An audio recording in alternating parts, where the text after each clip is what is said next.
बिस्मिल्लाहिर्रहमानिर्रहीम। अस्सलाम वालेकुम। हर्ड इम्यूनिटी के बारे में वीडियोस के तीसरे पार्ट या आखिरी पार्ट के साथ हाजिर खिदमत हूँ। लेकिन इससे पहले पाकिस्तान के कोरोना के बारे में कुछ फिगर्स, आदाद शुमार। कल तक कोई 1865 लोगों में कोरोना रिपोर्ट हुआ और इसमें से कल 240 लोग नए केसेस थे और कल तक पाकिस्तान में 25 लोगों की बदकिस्मती से अमवात वाक़या हुई कोरोना की वजह से। पहले पार्ट में हमने जान लिया कि इम्यूनिटी क्या है और इम्यूनिटी कैसे बनती है, नेचुरल इम्यूनिटी और वैक्सीन के ज़रिए। और हर्ड इम्यूनिटी से क्या मुराद है कि अगर किसी सोसाइटी में अक्सरियत में इम्यूनिटी हो तो वो उन लोगों के लिए एक डाल की सूरत बनाते हैं कि जिनमें इम्यूनिटी ना हो और हर्ड इम्यूनिटी की वजह से जरासीम फैलता नहीं है, बीमारी फैलती नहीं है। फिर हमने दूसरी वीडियो में ये समझा कि दुनिया में कहीं पे भी हर्ड इम्यूनिटी नहीं है कोरोना के अगेंस्ट। इस वजह से कोरोना ने पूरी दुनिया को अपने कब्ज़े में ले रखा है। हर्ड इम्यूनिटी के दो ही तरीके हैं कि या तो वैक्सीन बना दिया जाए और या फिर लोगों को छोड़ा जाए कि चलो जी बीमार हो और फिर ठीक हो। वैक्सीन अभी अवेलेबल नहीं है तो एक ही ऑप्शन रह जाती है कि जी ये तरीका होगा कि लोगों को छोड़ दिया जाए कि वो बीमार हो और फिर ठीक हो। और लेकिन ये हकीकत को देखते हुए कि तकरीबन 20% लोग सीवियरली इल होते हैं, शदीद लील हो जाते हैं और तकरीबन 2% लोग वफ़ात पा जाते हैं, तो ये ऑप्शन भी एक वायबल ऑप्शन नहीं है, स्पेशली पाकिस्तान में। कि अगर हम इस ऑप्शन पे जाएंगे तो हमें 14 करोड़ लोगों को बीमार बनने के लिए शॉर्ट टाइम में हमारा चाहिए हो कि वो बीमार हो जाएं। 2 करोड़ 80 लाख शदीद बीमार हों और इसमें से 28 लाख या 30 लाख की अमवात हो। तो ये तरीके से ही सिर्फ इसी तरीके से हर्ड इम्यूनिटी मिल सकती है इस मॉडल में, लेकिन ये भी काबिल कबूल नहीं है। तो फिर क्या किया जाए? इस तरह मैंने कहा कि हर्ड इम्यूनिटी अगर किसी भी माशरे में 60 से 70% लोगों में क़ुव्वत मुदाफ़त हो तो बाकी लोग उससे बच जाते हैं। दूसरी हकीकत कि एक कोरोना का मरीज़ 2 से 3 मरीज़ों को इन्फेक्ट करता है, उनमें बीमारी फैलाता है। तो इस वजह से जब तक हम ये तादाद कम नहीं करेंगे कि एक बीमार 2 से 3 बीमार लोगों को बीमार करता है, उस वक्त तक हम इस बीमारी पे कंट्रोल कर ही नहीं सकते हैं। वायरस के साथ तो हम कुछ नहीं कर सकते कि ये तो उसी की वो तेज़ी है कि वो 2 से 3 लोगों को इन्फेक्ट करेगा। तो किस तरीके से हम कर सकते हैं कि ये एक वायरस 2 से 3 लोगों को इन्फेक्ट ना करे, इस पर हमने सोचना होगा। देखिए वही है, मैंने पहले भी पिछली वीडियोस में भी बताया कि एक इंसान, एक शख्स मरीज़ 3 को करता है, 3 इस तरह देखिए ये बढ़ता रहता है। अगर हम इस पे ब्रेक नहीं मारेंगे तो होगा क्या कि ये वायरस इसी स्पीड से फैलता रहेगा और फिर उसी हर्ड इम्यूनिटी तो बन जाएगी, लेकिन किस कीमत पे कि जी 14 करोड़ बीमार और उसमें से तकरीबन 3 करोड़ शदीद अलील और 3 लाख मौतें, अमवात। तो उस मॉडल पे हमने जाना नहीं है। ये अगर हम इसको इसी नेचुरल तरीके पे छोड़ें और हम कुछ ना करें तो ये अगर 100 मरीज़ हैं तो 100 से 300 बनेंगे, 900 बनेंगे, 2700 बनेंगे, ये ग्राफ ऐसे ऊपर जाएगा। दिस इज़ ये नेचुरल कोर्स है। अगर हम कुछ ना करें और उसको अपनी तौर पे फैलने दें इस कोरोना वायरस की बीमारी को, तो हमारे मरीज़ों की जो उसका ग्राफ है, वो शरह वो ये रहेगी। अगर हम ये कर लें कि जी एक मरीज़ सिर्फ एक को इन्फेक्ट करे तो टाइम के साथ साथ ना तादाद ज़्यादा होगी ना कम होगी, लेकिन ये स्टेटक रहेगी। तो ये भी एक। तीसरा ये है कि हम ऐसा तरीका करें कि एक बंदा एक को भी ना करे, बजाय 2 या 3 के एक बंदा एक से कम लोगों को इन्फेक्ट करे। मसलन 0.8 को करे। 0.8 कुछ भी नहीं, यानी अगर 5 लोग हों तो बजाय 5 लोग 5 को, या पहले सूरत में 5 लोग 15 को करेंगे, ये 5 लोग 4 को करें। अगर इतनी भी हम कमी ले आएँ तो वक्त के साथ साथ ये तादाद नीचे चली जाएगी इन्फेक्शंस की। ये बहुत इंपॉर्टेंट पॉइंट है। देखिए अगर ये नेचुरल जो है, इसकी जो अपनी स्पीड है, ایک بندہ 3 کو انفیکٹ کرتا ہے تو یہ رفتار ہوگی، اگر ایک بندہ صرف 1 کو کرتا ہے تو یہ رفتار ہوگی، لیکن اگر ایک بندہ 1 سے کم کو کرتا ہے تو ٹائم کے ساتھ ساتھ یہ نیچے آ جائے گا۔ یہ امپورٹنٹ بات ہے، اس کو سمجھنے کی ضرورت ہے۔ اس سے ہوگا کیا کہ اگر سپیڈ ہم کیسز تو وہی آئیں گے، لیکن اگر وہ ایک شارٹ ٹائم میں یہ گراف اوپر جائے اور نیچے جائے یہ نہ ہو، اس کو اگر ہم پھیلا دیں، آہستہ آہستہ مریض بیمار ہوتے رہیں، لوگ بیمار ہوتے رہیں اور ٹھیک ہوتے رہیں، تو ہوگا کیا کہ ان جو شدید علیل ہوں گے ان کے پاس ہماری سہولیات ہوں گی، ہمارے پاس فیسلٹیز موجود ہوں گی، ہم ان کا صحیح طریقے سے علاج کر پائیں گے اور کرٹیکلی کیئر بھی ہم ان کو آسانی سے دے سکیں گے، بنسبت اس کے کہ اگر شارٹ ٹائم میں یہ پوری سپیڈ لے لے اور پھر نیچے جائے، تو اس سے بہتر یہ ہے کہ ہم اس کو سلو ڈاؤن کریں تاکہ ہم اس کو جو شدید بیمار ہوں ہم ان کو قابو کر سکیں۔ یہ بہت امپورٹنٹ پوائنٹ ہے۔ ہمیں کن کو اسپیشلی بچانا ہوگا؟ ڈاکٹروں کو، اپنے لیب کے بندوں کو۔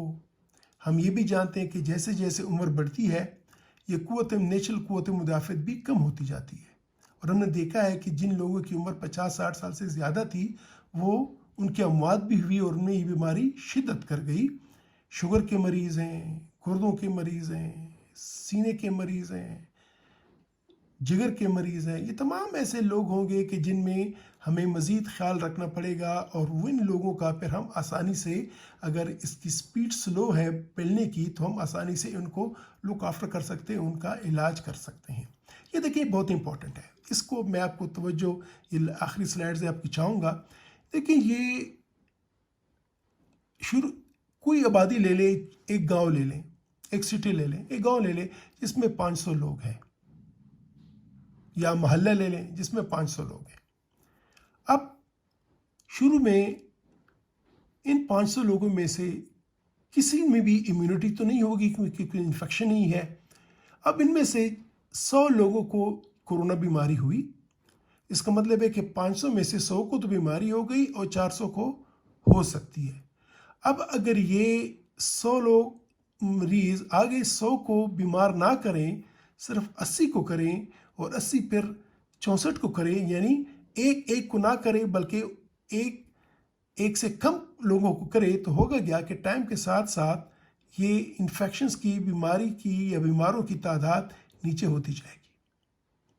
ٹھیک ہے، جیسے جیسے یہ بیمار لوگ آتے جائیں گے وہ تعداد کم ہوتی جائے گی جن کو بیماری ہو سکتی ہے، کیونکہ وہ لوگ یا تو بیمار ہو جائیں گے یا جو ریکور کریں گے۔ اب 100 میں سے جو 20 ریکور کر گئے تو ان کی ریکوری ہوتی جائے گی۔